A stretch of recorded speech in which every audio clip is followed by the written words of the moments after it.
Buenos días, gracias, presidente. Ernesto Ledesma, de Rompeviento TV, secretario, gobernador, jefa de gobierno, buenos días.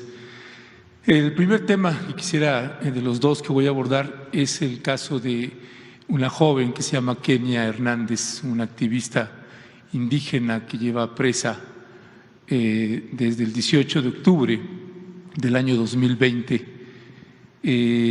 con los cargos señalada por ataques a las vías generales de comunicación, según CAPUFE. Aquí tiene que ver con dos dependencias, tanto la federal como la del Estado de México, y además considero providencial que esté aquí el secretario de Comunicaciones y Transportes y el gobernador, porque mejor imposible para abordar este tema.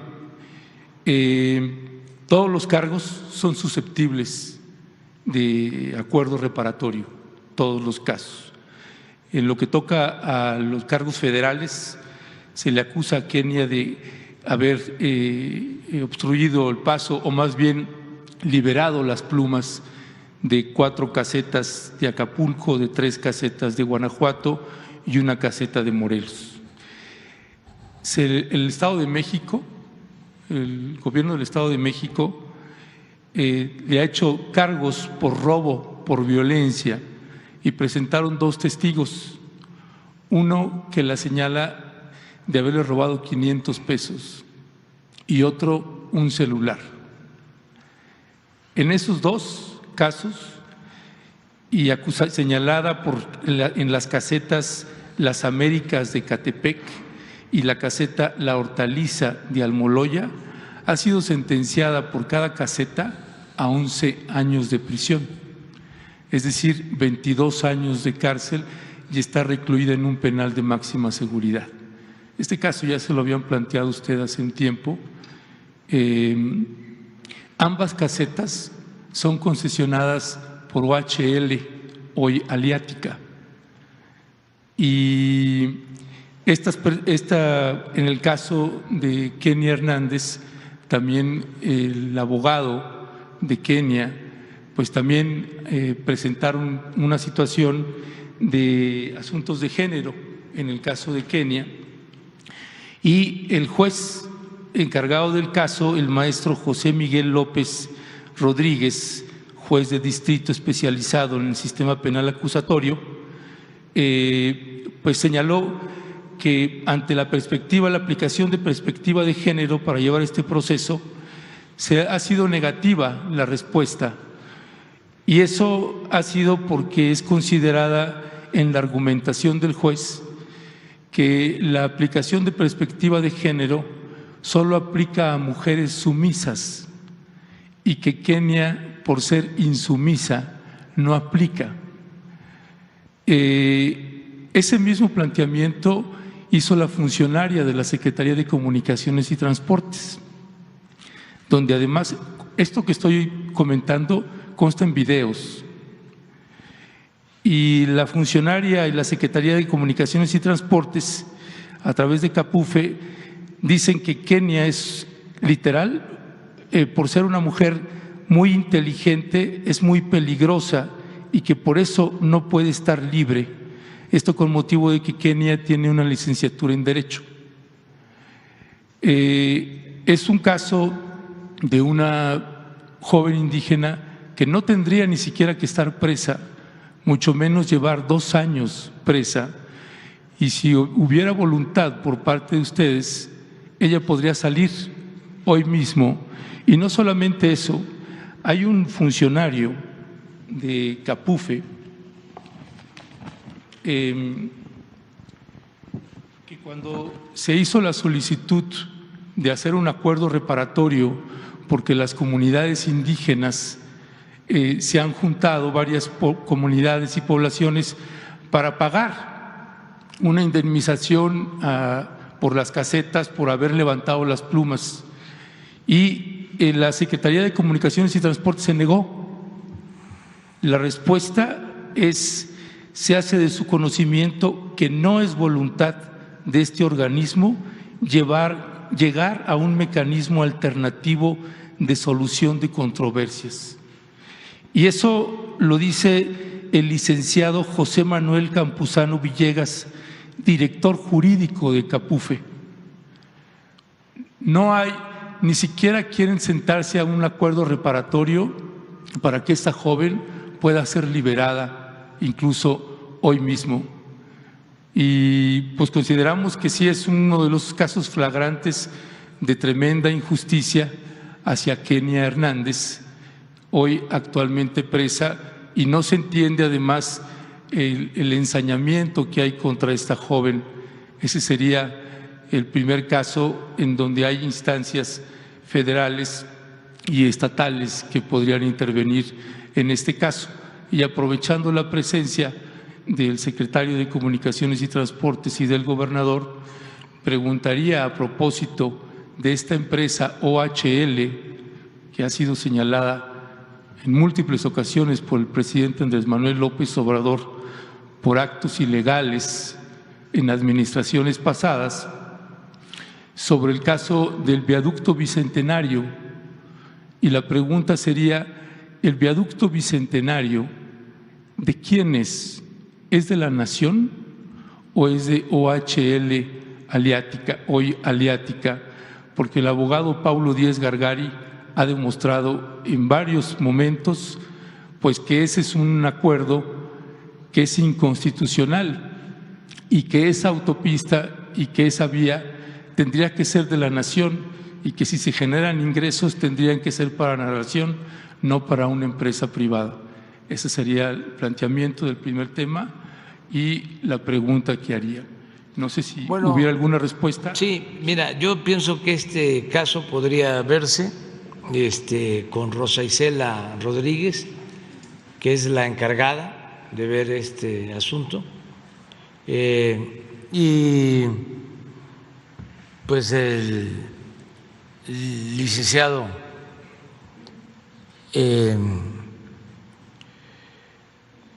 Nuño estaría en condiciones de ayudar en esto. Tengo yo antecedentes. Esto está vinculado a una práctica que existía, que era la toma de las casetas, y se llegó a la decisión que no podíamos permitir que se tomaran las casetas y que se cobrara, porque ya era pues un modo operandi lucrativo, y que a lo mejor hasta lo llegué a plantear aquí, podría aceptando sin conceder que se aplicara en la época de la corrupción. Si robaban arriba, pues era un poco lo del huachicol. ¿Por qué no voy yo a robar si roban los de arriba? Pero nosotros no robamos. Entonces, y no queremos que nadie robe. Por eso es importante el que no haya corrupción y se tenga autoridad moral, para que todos actuemos con rectitud y haya pues un honesto proceder de todos, porque en el caso del huachicol era eso. Si arriba roban, incluso que hacían de la vista gorda o actuaban en complicidad. Entonces eso ya no existe. El caso de las casetas las tomaban todas. Recuerdo que todavía hasta el año pasado tenían todas las de Nayarit, todas las de Sinaloa, todas tomadas, y cobraban, y era un negocio particular de grupos. Entonces dijimos, no, porque sean carreteras de Capufe que tengan que ver con el gobierno y que sea presupuesto público, que es dinero del pueblo, o concesiones de una u otra manera, no se puede permitir. Esto es ilegal. Entonces, que se revise el caso. Hay asuntos así, en donde, como antes se toleraba, se permitía, y ya no se acepta, pues ya también quienes cometen esos delitos están dispuestos a cambiar de actitud, y eso permite el que se pueda dar facilidades, rectificar, es parte de la readaptación, de decir, estaba yo mal, ahora ya son otras condiciones, es otra realidad, y también pues dar facilidades, porque no se puede ser pues estricto, ¿no?, en exceso, ¿sí? No se puede aplicar un Estado con leyes draconianas, o sea, es la ley para el hombre y la mujer, no la mujer y el hombre para la ley. Entonces, eso lo hacemos hoy mismo, hoy, en la mañana, se dio a conocer un caso que se va a tratar el martes de una mujer indígena que se le va a dar libertad, parecido, y se acordó de que se trata el martes, y constantemente estamos haciendo eso, estamos liberando a mucha gente inocente, quienes no tuvieron buenas defensas, quienes fueron torturados, quienes no son sentenciados y llevan años. Entonces estamos tratando este asunto. Pero ¿por qué no pones la lámina de las casetas?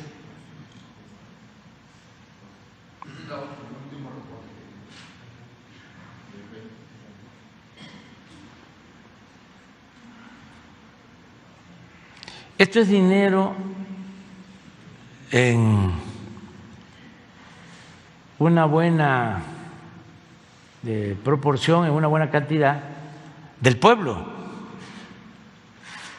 Con esto es que financiamos el desarrollo, con esto ayudamos a los pobres.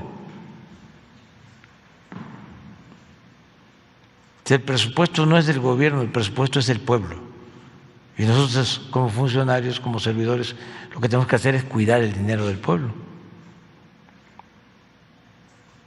Sí, de hecho, presidente, cuando se tomaron estas medidas y se endurecieron pues las leyes en lo que toca a la toma de casetas, en el caso de Kenia es año 2019 y 2020 antes de que se endurecieran las leyes.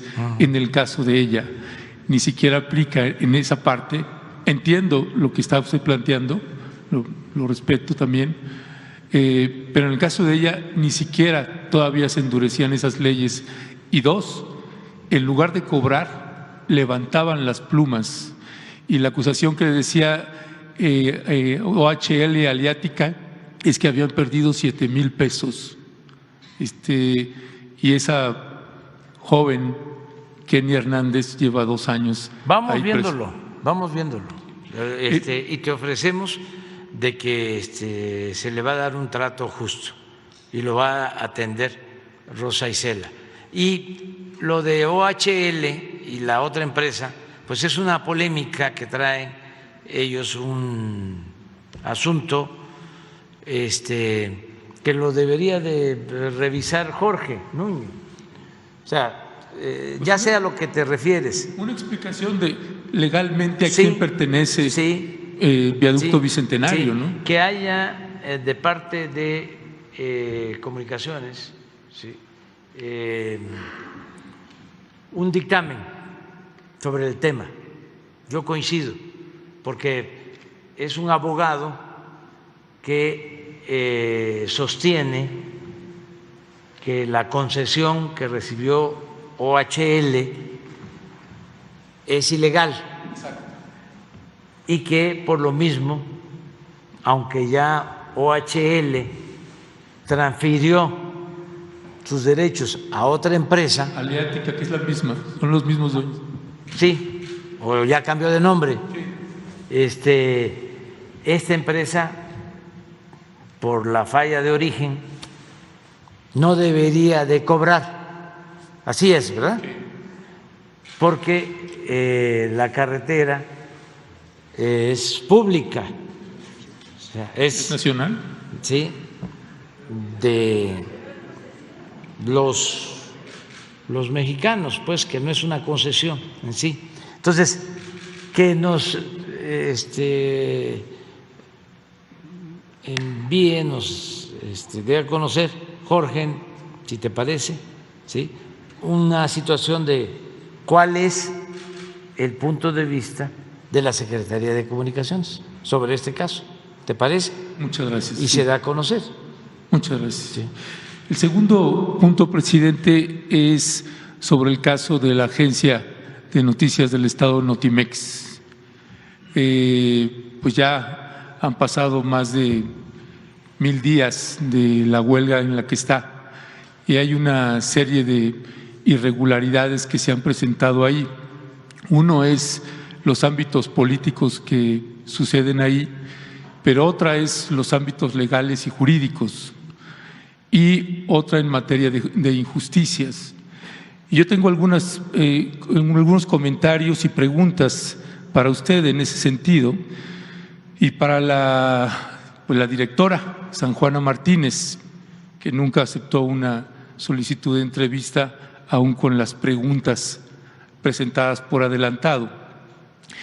Y es que, pues, ¿qué ha pasado con la corrupción que había en Notimex? ¿Quién está pagando las consecuencias? No ha habido nada contra el exsecretario de Notimex, Conrado García Velasco. De hecho, la dirección de Notimex ni siquiera lo menciona en ningún lado. ¿Qué pasó ahí? Había tantos señalamientos cuando usted presentó a San Juana Martínez que se iba a combatir ahí la corrupción, pues no hay nada en ese sentido. ¿Qué ha pasado? Ha habido auditorías con los exdirectores de Notimex, el manejo que hubo en esa agencia que sabemos no solamente del sindicato, sino también de la dirección, de las direcciones pasadas, y lo trasladaría a esta también. Viendo los presupuestos que son asignados a la agencia Notimex, la huelga estalló el 5 de marzo de 2020, legalmente constituida la huelga, y no se entiende por qué sigue ejerciendo los recursos una agencia que está en huelga. Por ejemplo, en el año 2020, que es cuando entró en huelga, tenía un presupuesto de 180 millones, la huelga fue en marzo. A partir de marzo no podría ningún trabajador ni trabajadora ejercer los recursos hasta que se resuelva la huelga.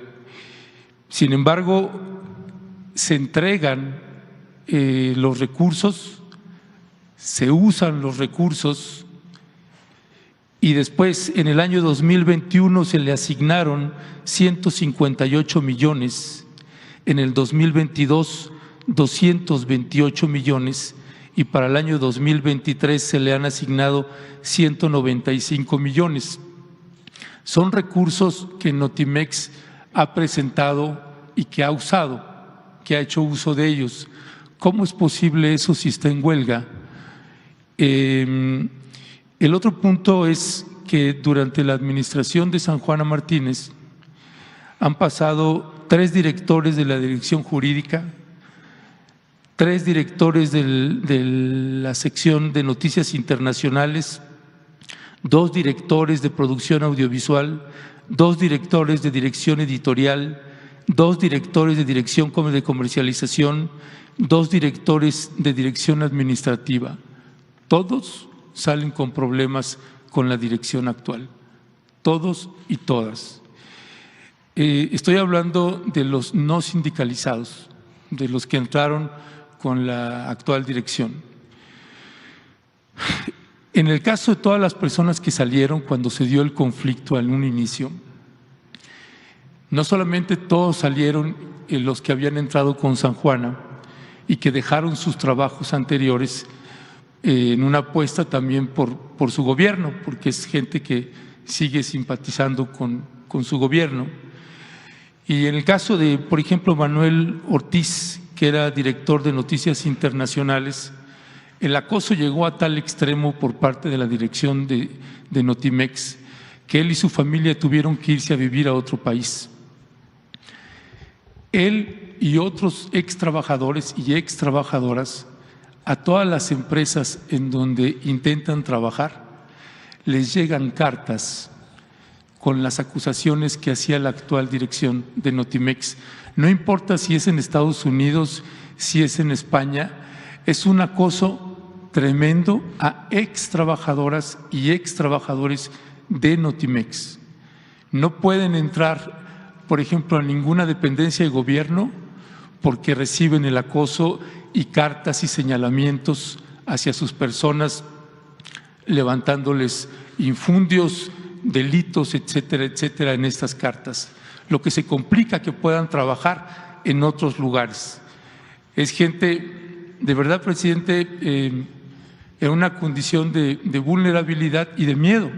Hay mucho miedo a la directora San Juana Martínez porque ya se ha considerado como una de las funcionarias intocables en su administración. Es una funcionaria que lo mismo ha atacado a la jefa de gobierno Claudia Sheinbaum, a la secretaria del Trabajo Luisa María Alcalde, a la ex secretaria de Gobernación Olga Sánchez Cordero, a la Junta Federal de Conciliación y Arbitraje, y aquí hablo ahora de las trabajadoras sindicalizadas que están en la calle desde hace 1000 días. Ellas sí no están cobrando lo que cobran quienes están actualmente operando Notimex. Llevan 1043 días en huelga en la calle. Y no se entiende esa parte, presidente, por qué no se ha resuelto. Pensamos que usted tiene mucho poder de decisión en lo que se puede hacer ahí. Si la idea era cerrar la agencia, pues entonces explicarlo y cerrarla, pero no se entiende por qué se tiene a trabajadoras en la calle, en una huelga que no sabemos en qué va a terminar. Y me gustaría saber su posicionamiento sobre pues siempre he planteado que debe de buscarse una conciliación y un diálogo con compromiso, pero no ha sido fácil y no es una parte, son las dos partes, porque no se trata de maniqueísmo, de buenos y malos, es que son muy perseverantes, o sea, en sus planteamientos. Nadie quiere ceder. Se han hecho propuestas de conciliación y no se avanza. Aquí está Jesús, que tú deberías de explicarlo. Ven. Porque de los atacados. Es que hemos buscado la forma y no queremos actuar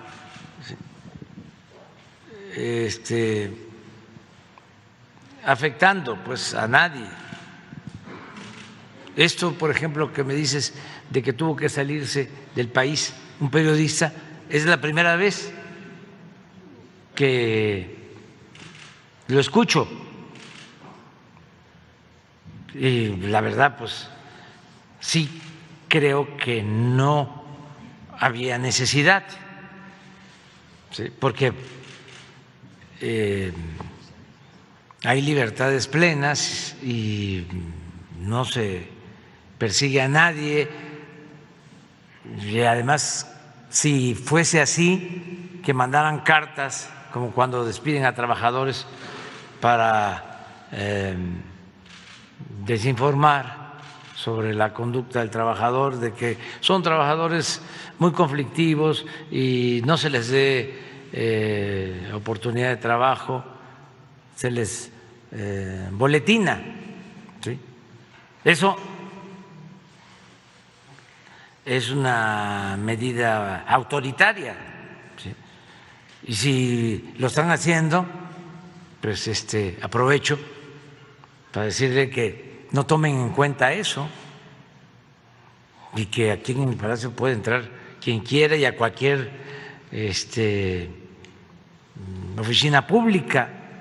No se le puede negar la oportunidad de hacerlo a nadie. Pero a ver, Jesús. Bueno, como es del dominio público el conflicto en la agencia Notimex, la agencia del Estado Mexicano de Información, pues ya se ha prolongado más de 1000 días.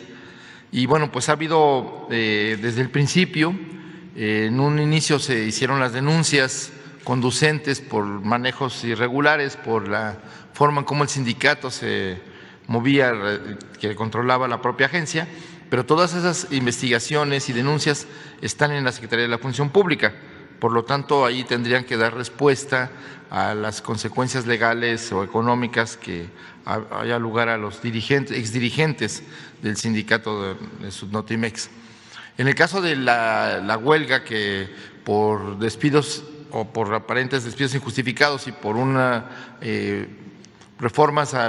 cambios al contrato colectivo y demandas de los trabajadores inició, pues han llevado a cabo varias audiencias, bueno, muchas audiencias, tanto en la Secretaría de Gobernación como en la Secretaría del Trabajo e incluso en la Junta de Conciliación, de tal forma que pues ha habido diálogo, se han escuchado las demandas del sindicato, se han atendido también las cuestiones que he planteado tanto la directora como el propio jurídico de la agencia, y bueno, pues se han hecho propuestas en cuanto a los despidos, a la reinstalación, al acercamiento a las partes, y bueno, pues ha habido, digamos, un punto de no encuentro, de no solución, porque se volvió irreconciliable un par de demandas que se hicieron por ambas partes, ¿no? Entonces, esto ha llevado a que las autoridades laborales, en particular la Junta de Conciliación, pues tenga que determinar pues cuál es la salida del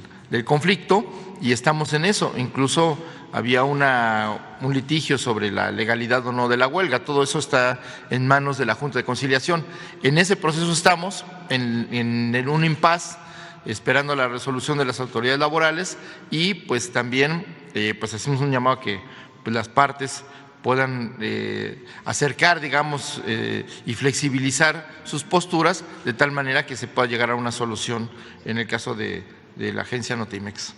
¿Y lo del presupuesto? ¿Por qué no lo aclaran? En esa parte, Jesús, es que dicen las partes no se ponen de acuerdo. ¿En qué?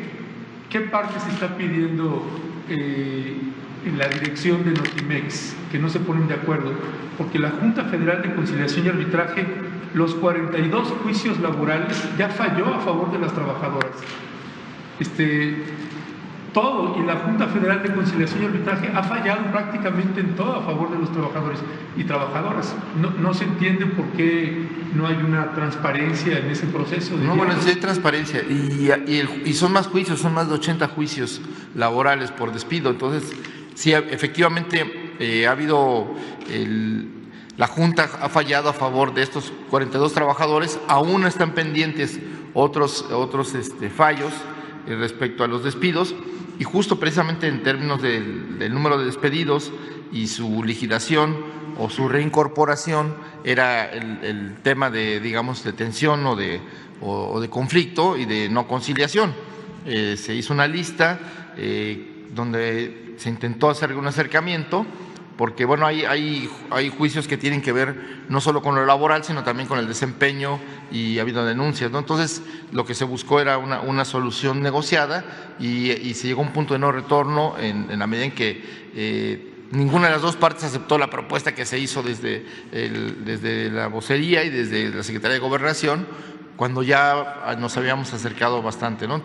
En términos del presupuesto, lo que se señala, pues Notimex ha recibido su presupuesto, no está ejerciendo funciones como agencia informativa, no está al aire, no está emitiendo ni notas informativas, ni de tal manera que lo que sí hay es que aun cuando digamos tienen derechos los trabajadores de la agencia a recibir aunque no estén trabajando, pues a recibir su salario. Eso es parte del derecho de los trabajadores, y también de los trabajadores que están en huelga, pues aunque no lo reciban en este momento, una vez terminado el conflicto tiene que resolverse sus derechos laborales y sus ingresos no devengados. Ya no abuso yo del tiempo, nada más pido mi respeto. Y nosotros estamos abiertos y promoviendo la conciliación, entendiendo las razones del Notimex. Tiene razones, y también tiene sus razones la directora San Juana Martínez y la actual dirección de Notimex. Entonces, estamos buscando la conciliación para que pueda volver a funcionar la agencia del Estado mexicano, el Notimex, y no se ha buscado el cierre de Notimex. Ya se hubiera hecho algo al respecto. No estamos, el gobierno mexicano no está pensando en el cierre de Notimex, sino de resolver de manera dialogada y conciliada este conflicto laboral. Vamos con la compañera.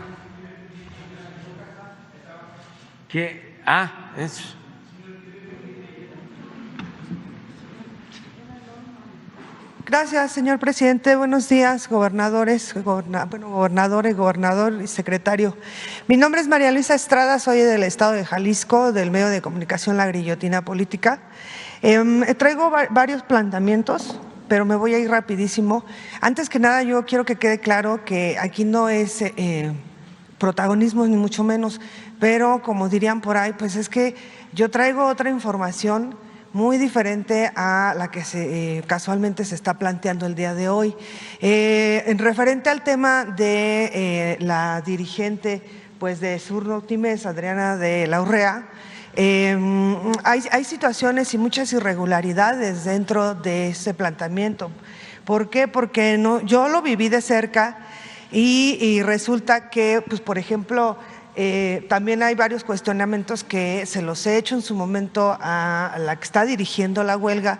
¿De dónde está sacando recursos para mantener a los trabajadores que sí realmente están en una huelga, y ella pues tiene de dónde sacar para estar viajando en repetidas ocasiones? La otra, usted debe de acordarse que se hizo el planteamiento aquí por medio del periodista Rodolfo Montes de un encuentro nacional de periodistas en San Cristóbal de las Casas por los lamentables hechos en enero, ya va a ser un año, de varios colegas, incluso uno de ellos fue maestro mío.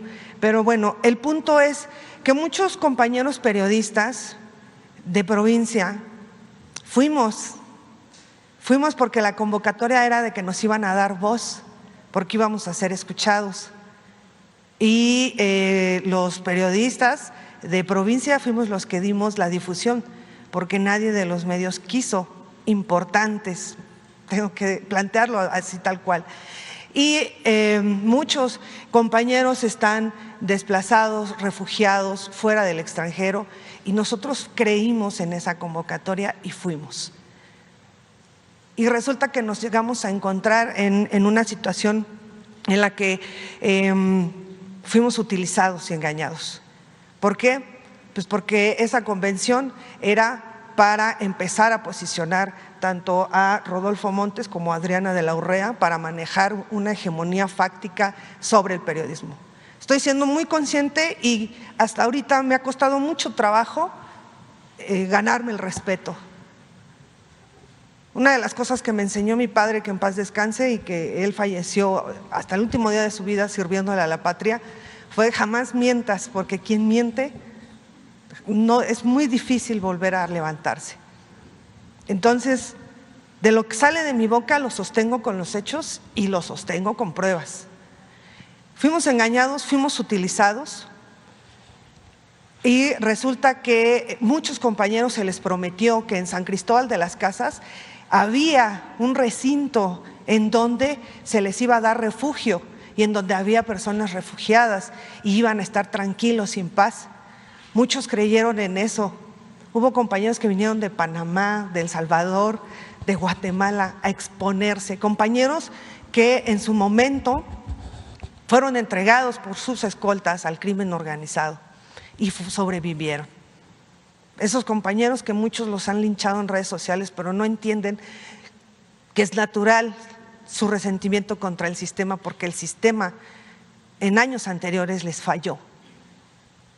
Hoy es otra situación y lo puedo sostener. Yo fui la persona que hizo la investigación del mecanismo de protección a periodistas, activistas y defensores de derechos humanos y he visto los resultados después de que yo le entregué a usted las pruebas íntegras. Bueno, posteriormente se vino un segundo encuentro. ¿Qué hicimos con los compañeros después de ese encuentro que se dio en San Cristóbal de las Casas? Nos tuvimos que organizar nosotros para devolverlos a sus zonas de refugio porque nos encontramos con la situación de que era mentira lo que había prometido Rodolfo Montes. Efectivamente, ese encuentro fue realizado por su familia del compañero que en paz descanse, que fue asesinado cobardemente por la espalda y enfrente de su familia después de haber llegado de celebrar el cumpleaños de su madre, el señor Freddy, que en paz descanse.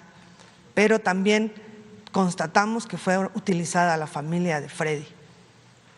Bueno, se vino un segundo encuentro en el cual pues igual ya no asistieron periodistas, solamente selectos. Hubo una ONG, que yo la llamo la ONG de los periodistas de a pincel, y lo digo en buena lid, porque es la única que está viendo por los que nos están asesinando. Usted hace unos días decía que a los que están matando, pues son a los de provincia, y es real, porque sí es cierto, las banquetas son extremadamente angostas. Bueno, yo asistí a ese encuentro que fue en la Facultad de Ciencias Políticas de la UNAM. Y resulta que ese encuentro lo organizaron dos hijos, bueno, papá y hijo, que son conocidos como los Meléndez. Incluso yo estaba transmitiendo en vivo y a quien guste puede ver esa transmisión. Meléndez hijo me amenazó en un encuentro en donde era supuestamente para periodistas, activistas y defensores que han asesinado, que están desplazados, que hemos sido víctimas de atentados, y me amenazó abiertamente arriba del podio por la exposición que yo hice.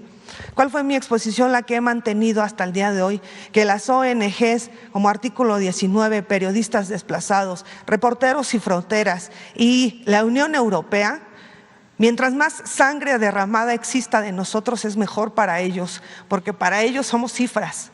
Y mientras más periodistas asesinados existan, más recursos van a recibir. Esa fue lo que yo fui a exponer, tanto en San Cristóbal de las Casas como en la UNAM, y por mi exposición fui amenazada por los Meléndez, tanto como el padre lo hizo abiertamente, se levantó y se me fue con todo, en un encuentro nacional que es supuestamente para defender a periodistas. Bueno, posteriormente nos venimos a dar cuenta que después del día que vino aquí Rodolfo Montes a gritar desesperado que el cártel Generación Nuevo Jalisco lo había amenazado y que le pedía encarecidamente que por favor el señor Nemesio Oseguera se lo aclarara, pues a la semana aproximadamente el cártel Generación le contestó en un video, aparentemente. Ahí están las pruebas, ahí está todo confirmado. Bueno, Pues resulta que de ahí, junto con los Meléndez, Rodolfo Montes, Adriana de la Urrea,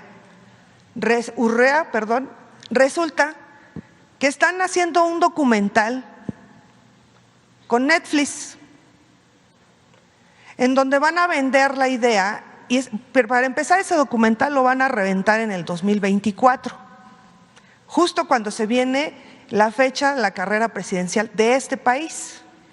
Van a reventar ese documental con la idea de que ejercer el periodismo en este país es peor que irse a una guerra o peor que ser corresponsal de guerra. En donde se está vendiendo la idea que Rodolfo Montes y Adriana de la Urrea pues son los que están iniciando una lucha por el bien de nosotros, los periodistas, a los que nos mintieron y nos traicionaron. ¿Por qué? Porque resulta que 2 días antes de que reubicaran a Rodolfo Montes, porque se le dio el mecanismo, después de que vino aquí a exponer su situación, se reunió en la Cámara de Senadores con Ricardo Monreal, su operador político, y Dante Delgado en privado. Al día siguiente volvió a ir y se reunió con Ricardo Monreal en la Cámara de Senadores. Y posteriormente se vinieron protestas en el Ángel de la Independencia y afuera de la Fiscalía General de la República, en donde incluso pues le pedían a varios compañeros que se tiraran al piso para hacer figuras simulando a periodistas asesinados. Nos vamos enterando del documental porque resulta que cuando llegábamos a las convenciones o supuestas convenciones nos daban como una tipo bitácora para firmar.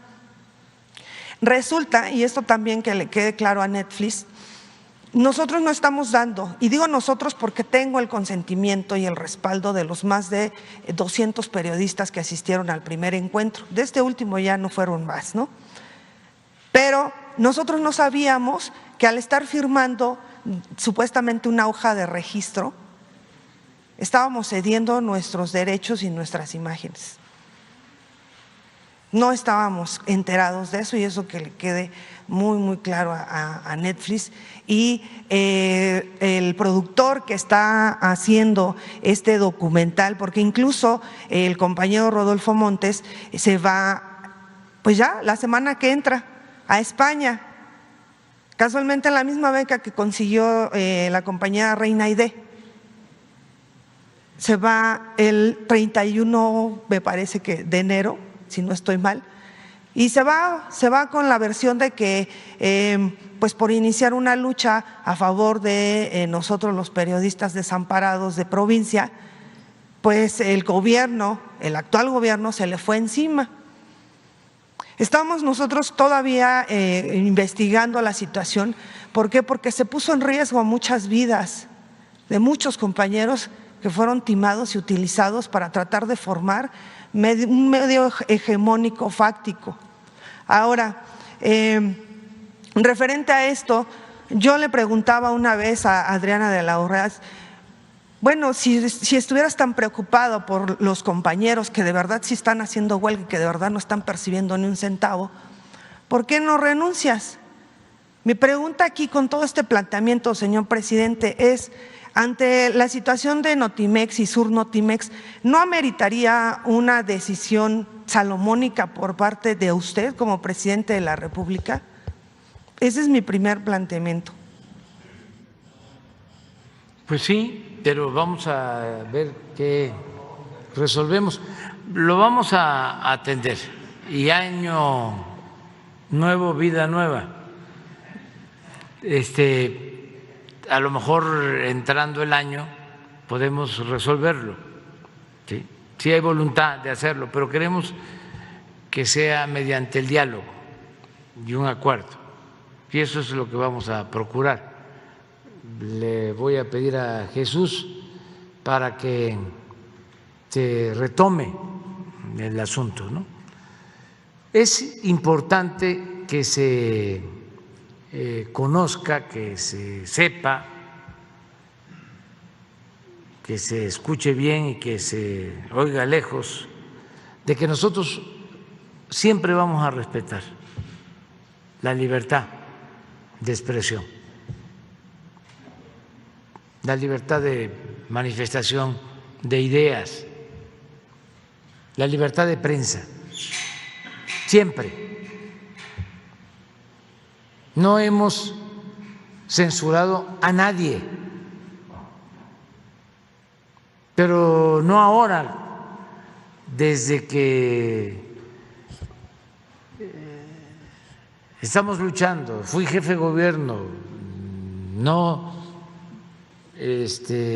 perseguimos a nadie, no censuramos a nadie, no mandamos a atacar a nadie,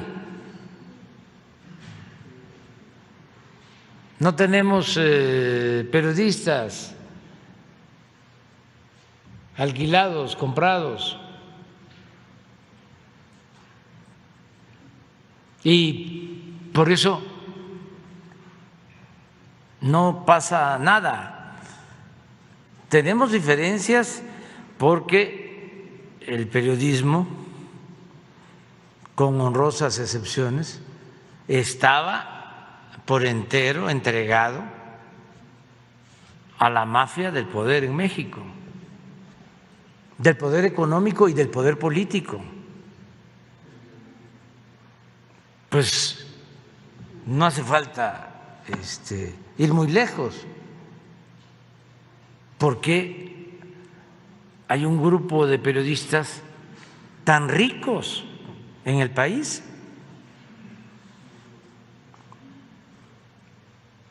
¿De dónde?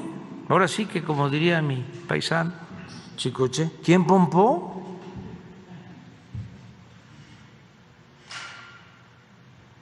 Inmensamente ricos, porque formaban parte o forman parte del bloque conservador corrupto que se dedicó a saquear a México. Y esos son los que tenemos ahora en contra, encima. Que por cierto, aquí está la jefa de gobierno y de manera respetuosa le pido que no se deje la investigación sobre lo sucedido con Ciro Gómez Leiva, porque yo quiero estar informando aquí. Es un asunto muy importante. Eso en su momento se informa, pero no lo podemos dejar porque ninguna sospecha. Nosotros no reprimimos a nadie y queremos saber qué sucedió. Y ya hemos dicho de que como son otros tiempos, la gente nos ayuda y nos informa. Y la verdad siempre termina abriéndose paso cuando se actúa de buena fe. Entonces queremos saber qué realmente sucedió, cómo van las investigaciones. No lo vamos a dejar sin atención. Y no solo por tratarse de este asunto de un periodista famoso que atentaron contra él. Lo hacemos en todos los casos. Tenemos una política de cero impunidad. Y en el caso de los lamentables asesinatos a periodistas, en casi todos hay responsables que están en la cárcel o que están fugados. Creo que de los 13 casos, a ver si los pones de favor, un caso o dos solo, no tenemos responsables, autores materiales, intelectuales. y ya hay incluso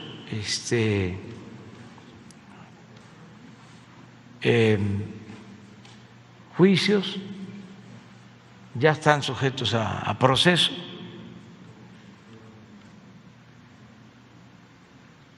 Eso no se daba antes. Entonces, no es nada más el caso de decir, es que queremos ver, aquí está. Tenemos 13 casos de este año.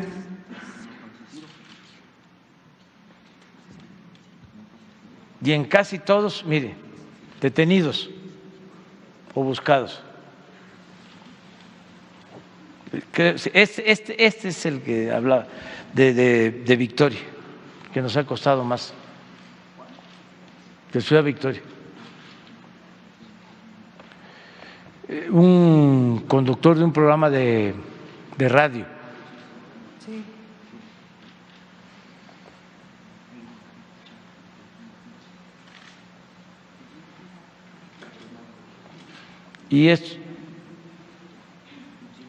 Y los dos, ¿no?, últimos. Pero son 32 detenidos o buscados, de los cuales 5 están sentenciados y 20 están vinculados a proceso. ¿Por qué no está Ciro ahí? Sí, son los asesinados, pero sí queremos ver el asunto de Ciro. O sea, no que se pasó el tiempo, ¿no? Imagínense, queda eso ahí sin aclarar. ¿Sí? Se tiene que aclarar. A ver, es que es interesantísimo terminar el año así, para que no nos esté queriendo arrinconar. ¿Cómo se llama este artículo 19? Sí. Artículo 19, periodistas desplazados. Sí, se está trabajando conjuntamente. Sí. Se está trabajando conjuntamente la Secretaría de Seguridad Ciudadana del Gobierno de la Ciudad, por supuesto todas las imágenes del C5 y pues la encargada de la investigación, que es la Fiscalía General de Justicia de la Ciudad de México. Como ustedes saben, se tiene identificada una motocicleta y algunos vehículos, no solamente uno, sino vehículos que participaron en el evento. Uno de los vehículos se conoce que no solamente lo siguió ese día, sino algunos días anteriores. Hay una ubicación de dónde está este vehículo y de las personas, digamos, de los autores materiales. ¿Por qué no se ha dado información más allá de esto y de lo que se informó en su momento? Pues por las propias características del caso, por el establecimiento, de acuerdo a lo que dice la Fiscal General de Justicia, que ella participa en nuestro gabinete de la elaboración de la carpeta de investigación y que todo quede perfectamente, que no haya ningún problema en el momento de las detenciones, y lo vamos a seguir informando. Hasta ahí yo lo dejaría para no decir un poco más de la propia investigación. ¿La coordinación con el Gobierno del Estado de México? También recuerden que la motocicleta se fue hacia el Estado de México y se ha estado trabajando con el fiscal del Estado de México particularmente. No quisiera decir más porque pues evidentemente hay secrecía en la investigación porque se requiere, pero nuestro compromiso es que esto no va a quedar impune. ¿Algo nos puede decir el gobernador de esto, gobernador? No, yo creo que pues es parte de las investigaciones que estamos haciendo. Ya se habló bastante. Perdón. Muy bien, y le tenemos toda la confianza a Claudia, a la fiscal Ernestina Godoy, y nada más es para que no se piense que ya se quedó en el olvido y que va a haber impunidad. No. Nada más para complementar el asunto, todo esto está siendo, y a las pruebas me remito, todo esto está siendo financiado por Enrique Krause por medio de Jorge Meléndez padre. Y quien quiera se lo puedo demostrar. Y el hijo trae 4 carpetas de investigación, el que me amenazó por mi exposición, por hechos delictivos, porque incluso él también estuvo trabajando en Notimex, y también por agresiones contra mujeres. Pero bueno, ese es el asunto. El segundo planteamiento ya es rapidísimo. Mi estado, Jalisco, resulta que mi estado, pues después de ser uno de los estados más bonitos, ¿por qué? Por diferentes situaciones, pues hoy pasa a ser uno de los estados pues más peligrosos de la República, y a nivel nacional e internacional pues pasamos a ser el estado con más desaparecidos, nunca antes registrado en la historia de Jalisco. Y en Jalisco ha pasado el PAN, el PRI y ahora Movimiento Ciudadano, al frente Enrique Alfaro. A partir de que llegó Enrique Alfaro, vamos a hacer de cuenta que pues, él empieza a finales del 2018, en diciembre, cuando toma protesta, y a partir del 2019 se destapó la cloaca de una manera impresionante. Sus cifras dice que son pues más o menos como 4,000 desaparecidos. No es verdad. A mitades de este año, el INEGI estaba informando que eran aproximadamente 14,000. Nosotros hemos hecho una investigación y un como tipo cotejo de cifras con los diferentes colectivos que han estado encontrando en Tlajomulco de Zúñiga, en la barranca de Huentitán, fosas, en donde se han llegado a encontrar hasta 50 bolsas de basura, de esas bolsas industriales, de las enormes, con cuerpos. Y las cifras que hemos logrado recabar son aproximadamente casi los 22,000 desaparecidos a partir de que llegó Enrique Alfaro al estado de Jalisco. Los municipios en donde hay más desaparecidos es Tonalá, Tlaquepaque, Tlajomulco de Zúñiga, y pues también ya entró Guadalajara. Hay un caso que usted lo conoce muy bien, señor presidente, que es el caso de José Octavio Avilés Sauceda, de 24 años de edad, él sinaloense, ingeniero industrial, recién ingresado por una beca. ¿Por qué? Porque también pues era es un estudiante brillante por el TEC de Monterrey. Él llega al estado de Jalisco por una empresa donde hizo sus prácticas, y de hecho a una semana de entrar a trabajar, José Octavio Avilés Sauceda, pues él practicaba mucho deporte y sale a la barranca de Huentitán a caminar. Él llega a la barranca aproximadamente a las 7:45 de la mañana en marzo, 28 de marzo. La última grabación que se tiene es pues viendo a José Octavio que se dirige hacia la barranca. El 26 de mayo del 2022, la familia de José Octavio logró tener contacto con usted cuando pues fue a a Sinaloa.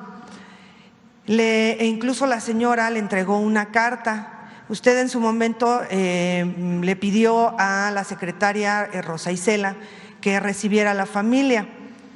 Al otro día la familia se dirigió en novena zona militar, pero no sé si esto la secretaria no está enterada, pero resulta que no la recibió la secretaria, la recibió una señorita en su nombre. He tomado la decisión de guardar el nombre de la señorita para no poner en aviso a nadie, pero sí que esté enterada la secretaria Rosa Isela que recibieron a la familia en su nombre. De ahí la fiscal de Sinaloa salió a dar una declaración pues para quedar bien, donde dijo que la Fiscalía se iba a comunicar con la Fiscalía de Jalisco y para localizar a José Octavio. ¿Por qué hago énfasis con José Octavio Avilés Sauceda? Porque todos los casos que se están dando de desaparición son muy similares. El gobernador Enrique Alfaro salió a anunciar un sistema de seguridad de cámaras que les dice el escudo de Jalisco y lo presume y lo jacta muy fuertemente, pero resulta que nunca funcionan las cámaras y en el tema de desaparecidos nunca se entregan las grabaciones y cuando se van a entregar dicen ya no están, ya se borraron porque cada 6 meses se borra o cada mes, son diferentes versiones. Se hizo una fuerte búsqueda en el caso de José Octavio, pero tal pareciera que se lo tragó la tierra. Y así está pasando con los desaparecidos en mi estado. Son hombres en promedio de 14 años hasta 38, 40 años. Salen a trabajar, salen a la escuela y desaparecen. No hay registros de grabaciones porque la Fiscalía General del Estado de Jalisco no quiere entregar las grabaciones y las familias son amenazadas y van a denunciar los delitos. ¿Qué está pasando en el Estado de Jalisco, señor presidente? No se le puede hacer este tipo de cuestionamientos a Enrique Alfaro. ¿Por qué? Porque Enrique Alfaro, y lo voy a decir, te amenaza y te amedrenta y utiliza a la Fiscalía y a la Policía Estatal para empezar a hostigarte. Hay mucha indignación en el Estado por parte del gremio de la prensa, porque en su informe salió tal cual, y ahí están las grabaciones, amenazar a la prensa local. ¿Por qué? Porque la prensa estamos cansados, estamos hartos de que salga a mentir con tanta impunidad, de que no podamos ejercer el periodismo. Y aquí, el día que salió a amenazar a la prensa local de Jalisco, ni Artículo 19, ni periodistas desplazados, ni Reporteros Sin Fronteras, ni ninguna ONG salió a pronunciarse al respecto. No es la primera vez que Enrique Alfaro amenaza a la prensa. Recordemos el caso del compañero y colega Ricardo Ravelo, que lo amenazó por una investigación que sacó, que no es un secreto que Enrique Alfaro está siendo investigado por el gobierno de Estados Unidos por nexos con el crimen organizado. Y mi pregunta aquí es, los desaparecidos, las desaparecidas, ¿a dónde se los llevan? ¿Por qué tantas cifras en un solo estado? ¿Por qué tantas fosas? ¿Y cuántas más no habrá a lo largo y ancho de Jalisco? Casos como el de José Octavio Avilés Sauceda, hay miles en un solo estado, que es Guadalajara, Jalisco, que está gobernado por Enrique Alfaro.